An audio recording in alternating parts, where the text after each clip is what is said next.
Hi there folks, it's me, it's Rosbot and Tilly here to see you on this beautiful spring day, spring afternoon. Well, it's just about spring, it's a spring equinox. And today I am giving you another A to Z of authors from my bookshelf. Now, last time I did an A to Z of authors, I did Charles Dickens. And today we're staying with the name Dickens because we're having a look at his great-granddaughter, Monica Dickens. Now, I've got quite a few of Monica Dickens' books. And when I looked her up, I was really quite surprised to find out just how many books she's written. She really was a prolific writer. Now, as I'm always interested, as a professional genealogist, of course, I'm always interested in the lines of descent. So let me just tell you that Monica Dickens was the daughter of Henry Charles Dickens, who was a barrister. He, in turn, was the son of Henry Fielding Dickens, also a barrister, who was the 8th son of Charles Dickens. And Henry Fielding Dickens was named after Henry Fielding, who is another author that I have mentioned recently. So there you are, direct descendant of Charles Dickens and a very prolific writer in her own right. So what I'm going to do today is just have a look at her biography, go through a bit about Monica Dickens and who she was. I shall give you a list of all of her books, but I will go into a little bit more detail about the books that I actually own and have read. Now, you'll have to forgive me because most of these books I read in my 20s. When I've read books that long ago, it's very difficult to remember exactly what they are about. So I do have to look them up as well to refresh my memory. But what I do remember is that I've always enjoyed her books. And of course, she was writing most of the time in the 1940s and 50s. So possibly they might feel a little bit dated to some, but I actually really enjoy writing of that period for some reason. So I'm looking forward to discussing these with you. So Monica Dickens was born in 1915 in London. Now, of course, being the daughter of a barrister, this was quite an upper middle class family. But I rather like the sound of Monica because she sounds to me like a bit of a maverick, a bit of a rebel. First of all, she was obviously a bit of a rebel at school. Apparently, she was expelled from St Paul's Girls' School in London for throwing her school uniform into the Thames. Great stuff. And also her first job was in domestic service. She started out her working life as a cook. Now, for a girl from an upper middle class family, that's also quite an interesting thing to do, and one can't help wondering what her parents thought about that at that particular time in history too, when girls from that kind of family were expected to, go a certain way, look for a husband, get married, etc. So I like Monica Dickens.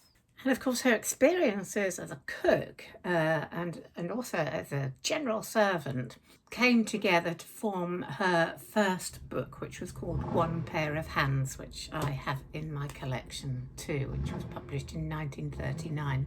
She was also known as Monty to her friends, so I like to think she was a little bit of a tomboy, as I was when I was young. And later on, after doing domestic service for a while, she then became a nurse. Another interesting thing to do from that kind of background. And that experience led to her book called One Pair of Feet, another one I have in my collection. She got involved in all kinds of jobs. So she worked in an aircraft factory, she worked on a newspaper. So she was obviously a highly independent person who wanted to go her own way. And one of the things I've always remembered about Monica Dickens, I can't remember where I read this, but it might be in one of her books, or it might have been something else, an interview. But I always remember her saying that when she was young and she started out, she didn't really know what she wanted to do. She was trying all kinds of jobs.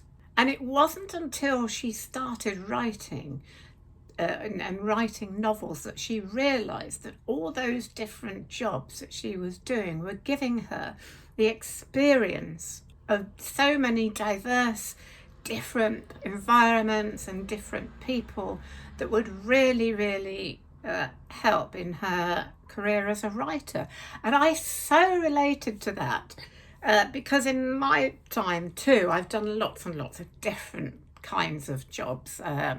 I won't go through them all, but as you know, I've been in the theatre, I've been secretary, I've worked in education and lots of other different things. And I totally agree with her that although sometimes all these experiences were not great, but they really did help, certainly for me, to meet different types of people and different types of working environments. And so that kind of diversity of life and career is a really great one for anyone wanting to be a writer. So I've always remembered her saying that, and because I thought, yes, of course, that's why I've always done lots of different things. So I warmed to her when I read that. Jump up. There we go. She's back. In 1951, she married an American Navy officer and moved to America, and they lived in Washington, D.C. and also in Falmouth in Massachusetts. She continued to write there, with most of her books being still set in England. And apart from writing, she had other interests. She worked as a columnist as well. But she also worked with the National Society for the Prevention of Cruelty to Children and the Royal Society for the Prevention of Cruelty to Animals. Real hero. Not only that, but she helped to found the first American branch of the Samaritans in Massachusetts in 1974. So, great work. When her husband died in 1985, she moved back to England and she lived in Berkshire. She continued to write, into the 90s, and she died on Christmas Day in 1992. Just sounds like a great person, a great writer, and did lots of good works. So let's get into the books. This is quite a long list. Excuse me, I'm just going to drink some tea first. Earl Grey. So her first book, as I said, was One Pair of Hands, which was basically her experiences of working as a cook. And then she... Yes, hello. Did you want something? There's nothing happening out there. Her next book was Mariana, published in 1940. Then One Pair of Feet, about her experiences as a nurse in 1942. Then Edward's Fancy in 1943. Thursday Afternoons in 1945. The Happy Prisoner, which I have, in 1946. Yours Sincerely in 1947, which was a collaboration with Beverly Nichol. Joy and Josephine in 1948. Flowers on the Grass, 1949. That's one of the ones I have. My Turn to Make the Tea in 1951. No More Meadows in 1953. The Winds of Heaven in 1955. No, I don't know that one. The Angel in the Corner in 1956. Man Overboard in 1958. The Heart of London, 1961. Cobbler's Dream, 1963. The Room Upstairs, 1964. Kate and Emma, 1965. The Landlord's Daughter, 1968. The Listeners, 1970. Cape Cod, 1972. That one obviously is based in America. Talking of Horses, which is non-fiction, 1973. Last Year When I Was Young in 1974. Are you enjoying that? Yes. An Open Book, which is an autobiography, 1980. A Celebration, 1984. A View from the Seesaw, 1986. Dear Dr. Lily, 1988. Enchantment, 1989. Close at Dusk, 1990. Bye-bye. Scarred, 1991. And One of the Family in 1993. I thought we were missing one there because I have a copy of The Fancy, but I wonder whether that is what was originally called Edward's Fancy, or maybe that's the American version. Let's have a look. Yes, they are obviously one and the same, so it's either Edward's Fancy or The Fancy. That's a long list. But not only that, she also wrote some children's books. The House at World's End in 1970, Summer at World's End in 1971, and World's End in Winter. Spring Comes to World's End in 1973. Obviously a series, but there's more. She also wrote a series called the Follyfoot series. Follyfoot, Dora at Follyfoot, The Horses of Follyfoot, and Stranger at Follyfoot. And that was made into quite a well-known television series. I remember that being on, I think it was in the late 70s. And there's also a series called the Messenger series. The Messenger, Ballad of Favour, Cry of a Seagull, and The Haunting of Bellamy Fort, those were all written and published in the 1980s. Wow, I mean, such a lot she has written, and 3 films have been adapted from her books. The Lamp Still Burns, which was adapted from One Pair of Feet, Love in Waiting in 1948, and Life in Our Hands in 1951. So just amazing the work she put out. I think her great-grandfather would have been proud of her. Now let's go through the books that I have and I've read. And the first one is her first book, which is One Pair of Hands. This is my Penguin edition, which was printed in 1974, but the original came out in 1939. It's great fun. And it's just basically a retelling of her own life, going from being in that upper middle class family as a debutante that she really wasn't interested in, and deciding to become a cook instead, go into domestic service. Extraordinary when you think about that. And this just recounts her experiences as a cook and domestic service, and she just basically narrates her disasters, the funny things that happened, things she overheard from guests and people, all with just enormous humour and a great sense of drama. It's a great read. And of course, working in that way as a cook, working for the upper classes instead of being one of them, she kind of gives a really objective view of that class of society in the 1930s. It's pure entertainment, this, but I really recommend it if you're interested in that part of history and in that kind of, where the classes were very, very still strongly defined in the early 20th century. It's great fun. I really recommend it. I remember thoroughly enjoying this when I read it. And the next one I have is her next book, which was her first novel, and it's Mariana. And although this is a novel, it's very much autobiographical. It's a coming-of-age story, and it tells of a young girl's growth towards maturity in the 1930s. And the main character, Mariana, attempts to go to drama school, and that all ends in disaster, which also happened to Monica Dickens. And then she goes to Paris to learn dressmaking and gets engaged to the wrong man.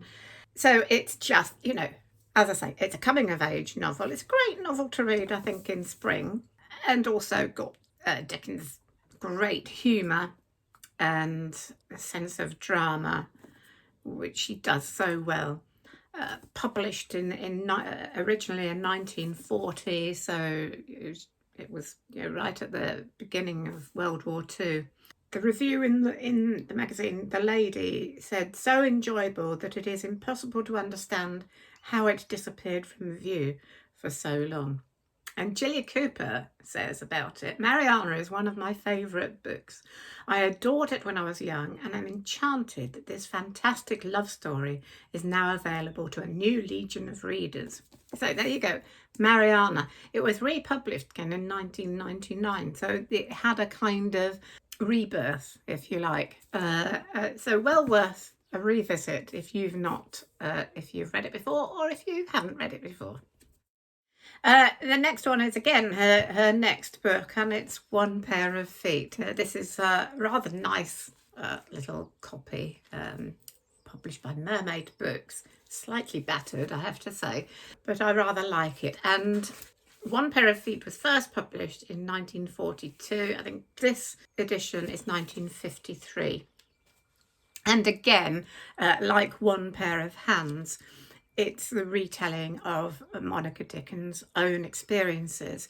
And this is her experiences of being a nurse, which she decided to do during the war, obviously wanting to do something different and, perhaps wanting to help the war effort. But again, as you can imagine, with somebody of such an independent nature, she finds the nursing world quite difficult. And as it says on the Goodreads premise, by nature clever and spirited, she struggles to submit to the iron rule of the matron and sisters, and is alternately infuriated and charmed by her patients. So again, another great entertaining read of all the experiences of being a nurse in the 1940s in an English hospital. I presume it was in London. I can't remember, but yeah, I remember that being great fun as well. And the next book that I have, as I said, is The Fancy, which was also published as Edward's Fancy. It was first published in 1943. This, also slightly battered copy, is from 1945. And again, it's set during the war, of course, written during the war, and it's about a man who is an overseer at an aircraft factory where lots of women are working, of course, as they did during the war, and he's caught in a loveless marriage. He's just been promoted, but he's really kind of terrified of working with all these young women, and it's very much out of his depth. And I think what Monica Dickens is very good at is telling stories of everyday life and sort of mundane day-to-day things. So again, quite entertaining. I think, let's read you just the first paragraph. His name was Edward Ledward, and he was going home to his tea. He was spare and sandy, with a bony, burning look that makes people rap their chests and say, TB, poor chap. But it was nothing like that. He simply happened to have deeply sunk eyes and jutting cheekbones, and he had never had enough fresh air. So that gives you the flavour of the book, and has themes of love, family and independence. Again, I've had to look at the premise. I remember, it does refresh my memory, and I again remember thoroughly enjoying this one, The Fancy. The next one is called The Happy Prisoner, and this was published just after the war in 1946. This is a second impression from 1947. It's set just after the war too. And the happy prisoner of the title is a young man who has come home from the war in which he lost his leg. So he's now bedridden. So he's confined to his bedroom. So that's why he's called a prisoner. And his mother, Mrs. North, is taking care of him. But she also has her 2 daughters there and a niece. So it's quite a busy household. But what happens with this is that Oliver, the main character who is bedridden, is sort of seen as a kind of hero and much revered because of what happened during the war. All the women around him treat him as a confidant, and they come to him with all their troubles. So he begins to rather enjoy this new role that he's fallen into of being a counsellor for members of his family. And from his advice, his sister Violet, although she didn't want to marry, she decides to marry and actually finds herself in a very happy marriage. So that all works out well. So he starts to think of himself as a great counsellor and advisor, but all his meddling in his family's affairs begins to go too far, and maybe he has to start looking at his own life and maybe work on that. But that's I love that premise. It's a great story. Have to admit, I cannot remember reading it. I know I would have enjoyed it when I read it, and I wouldn't mind reading that one again. But yeah, there you go, The Happy Prisoner. The last one I have of hers, again, I'm really sorry, but I cannot remember reading it, but I know I must have done a long time ago. It's called Flowers on the Grass. It was published in 1949.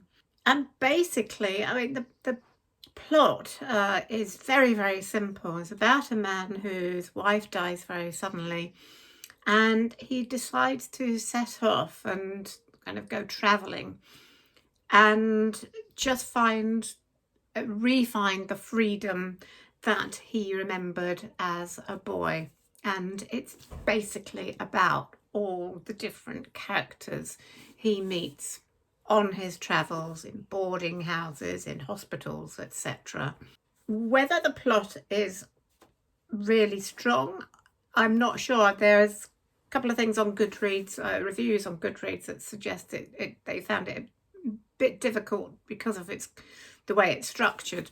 So you might say it's basically just a series of adventures and characters rather than a strong narrative, as it were. But possibly worth having a look at. This one, Flowers on the Grass. Now, this is the following day after I've been making this video, and I'm just cutting in here with an extra little piece because yesterday, when I read through the list and I mentioned The Winds of Heaven, I thought, I'm sure I've got that book, but it wasn't on my pile that I'd got from my bookshelf. So I thought, well, maybe I haven't got that book. And then as I was editing the video today, I thought, I'm sure I've got that book. And then I remembered that I'd taken it out of my bookshelf and put it in my TBR bookshelf to reread again. So I'm cutting in just to give you a little bit of extra information about this book, The Winds of Heaven, which was published in 1955. Again, most of my copies seem to be very old ones. This may in fact be a first edition. Doesn't have any dates in it. So interestingly, it was republished in 2010 by Persephone Books, so it's had a bit of a sort of rebirth again. The Winds of Heaven is about a woman who loses her husband at the age of 59, discovers that he's basically spent all the money, and she is left with nothing. So she's become completely dependent on her 3 daughters and moves between the 3 daughters, staying with them, none of whom seem to really be wanting her to be there, and so ends up feeling that she's not really wanted anywhere. The only person that she seems to relate to is a granddaughter, but then she meets a person, a writer, in a cafe and forms a friendship, and daughters sort of scorn him because he's a bit common. Again, it's one I've read, but I decided that I was just going to put it back and read it again because I wanted to get back in touch with Monica Dickens. So really nice premise, I think. It sounds a bit awful, but I think it has a very sort of more warm-hearted centre and ending to it. So that is the collection that I have of Monica Dickens works. The ones I remember really, really well are her autobiographical ones, the One Pair of Hands and One Pair of Feet, which are extremely entertaining.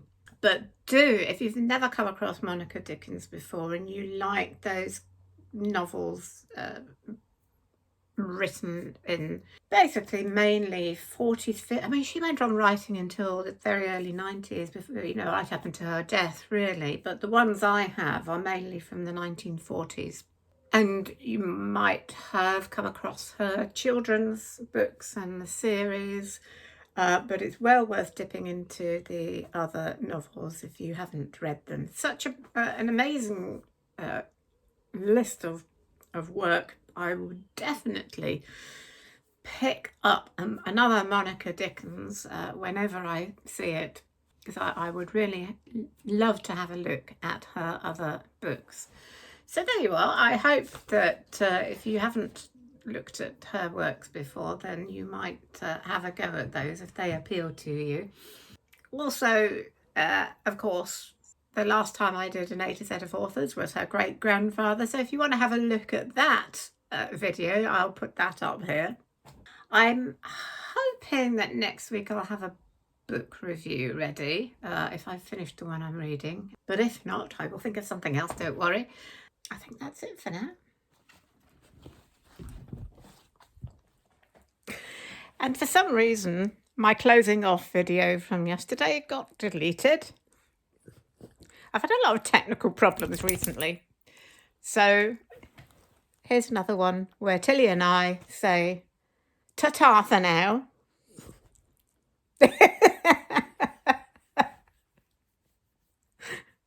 See you soon. Bye for now.